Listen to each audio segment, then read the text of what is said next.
नमस्कार, मैं चंद्रेश। आप देख रहे हैं सीएम न्यूज नेटवर्क। चलिए शुरू करते हैं खबरों का सिलसिला।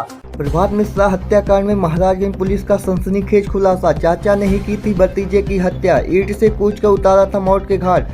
महाराजगंज थाना क्षेत्र में हुई हत्या का पुलिस ने शुक्रवार को खुलासा कर दिया। इस मामले में पुलिस ने मृतक प्रभात मिश्रा के चाचा को ही हत्यारोपी पाया है। बीते 5 अगस्त को महाराजगंज थाना क्षेत्र के नारोत्तमपुर गाँव निवासी 20 वर्षीय प्रभात मिश्रा गांव के घर से बाजार स्थित घर पर खाना खाने की बात कहकर निकला था।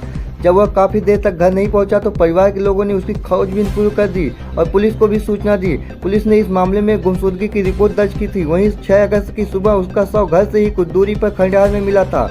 इस मामले में सतीश चंद्र मिश्रा की तहरीर पर पुलिस ने किस्मड़ी मिश्र व कृष्णचंद्र मिश्र के ऊपर हत्या का मुकदमा दर्ज किया था। पुलिस की विवेचना में प्रभात मिश्रा के चाचा रामचंद्र की संलिप्तता सामने आई।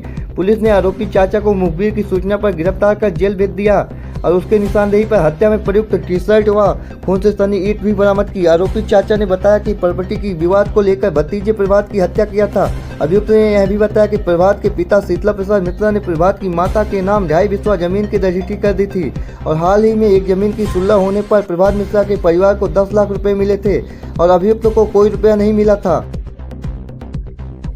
ये थाना महाराजगंज में 5 तारीख को एक सूचना मिली थी कि शाम में एक जो लड़का है प्रशांत मिश्रा नाम का, करीब 20 वर्ष के आसपास उसकी उम्र है, वो अपने दादा के घर से अपने घर पे निकला था और उसके बाद में फिर रास्ते में गायब हो गया।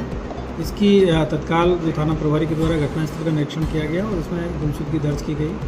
अगले दिन जो प्रशांत मिश्रा हैं उनकी जो डेड बॉडी है उनके पुराने घर के जो वहीं घर के पास में ही है, उसके अहाते में बाउंड्री वॉल के अंदर पर मिली और उसके बाद में इसमें 2 लोगों के खिलाफ में वाइसवा में जो तहरीर प्राप्त हुई थी। एक कृष्ण चंद्र मिश्रा हैं और दूसरे हैं कृष्णमणि मिश्रा जो कि जमुना प्रसाद के ही पुत्र हैं और ये वहीं उसी गांव के ही रहने वाले हैं और इनके दूर के रिश्तेदार हैं। उसी पे हमारी जो टीम है इसमें लगातार इसमें चूँकि घटना थोड़ी सी इस तरह की लग रही थी कि लड़का अपने दादाजी के घर से अपने घर जाने के लिए निकला और उसके बाद में रास्ते में गायब हो गया और जब ये सारी चीज़ों की जाँच की गई तो पता चला कि जिनके ऊपर आरोप लगाए हैं वो अपने घर पर ही थे उस समय।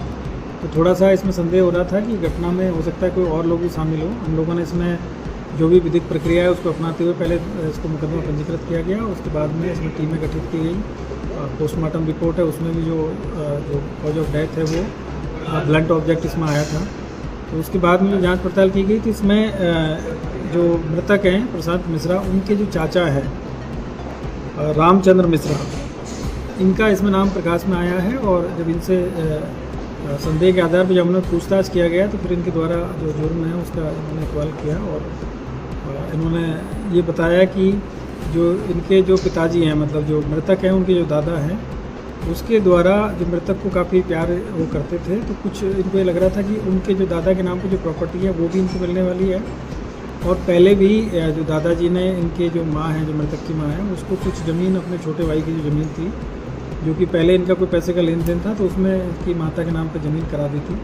तो इसको ये रहता था कि जो मृतक है वो 3 भाइयों में एक अकेला लड़का था, बाकी इनके यहाँ पे लड़कियाँ हैं। तो इसको ये लगता था कि जो सारी ज़मीन है जो दादाजी के द्वारा इस लड़के के नाम पे कर दी जाएगी तो मुझे कुछ नहीं मिलेगा।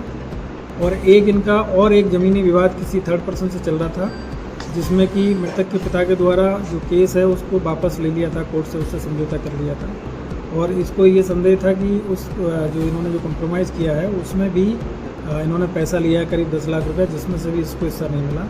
तो इन्हीं सब चीज़ों के दिमाग में उसमें चल रही थी। इसी के उसमें इसने जैसे ही जो मृतक है जो अपने दादा के घर से निकला है तो ये पीछे पीछे आया और उसको बहका के और जो पुराना इनका घर था वहाँ पर ले गया और वहाँ ले जाके इससे सारी चीज़ों के बारे में जानकारी करना चाहा।